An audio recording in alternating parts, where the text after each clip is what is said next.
What do you feel when you hear a loud noise? What is your body's reaction?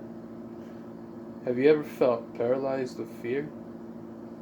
Did you feel so nervous that you felt like running but you couldn't? The Aztecs were very smart. They used sound as part of psychological warfare. They created an instrument called the death whistle that sounds like a person screaming. They used their enemies' own fears against them.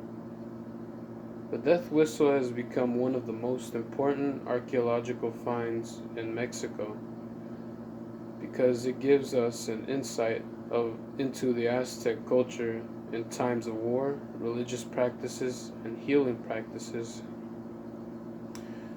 The death whistle used by the Aztecs to scare the enemy tribes.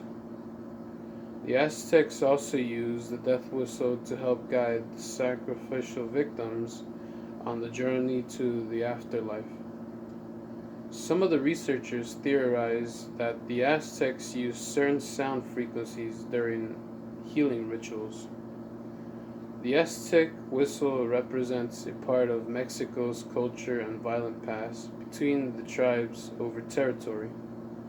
The death whistle represents the creative ways the Aztecs fought the enemy tribes.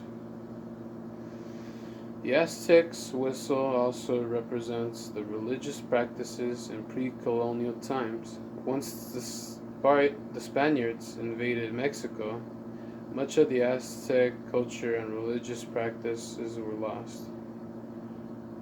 I identify with the Aztec culture because both of my parents were born in Mexico. We don't know a lot of our indigenous ancestors' way of life, but this artifact gives us an insight as to how our ancestors lived in pre-colonial times.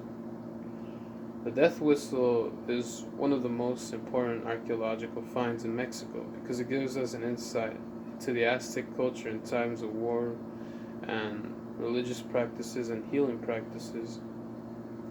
The haunting screaming sounds that emerge from the whistle has redefined our understanding of pre-Hispanic instruments and rituals. The death whistle has recently become so popular that it is being sold online. I purchased one on Amazon a few months ago because I found its use to be very interesting. This is a demonstration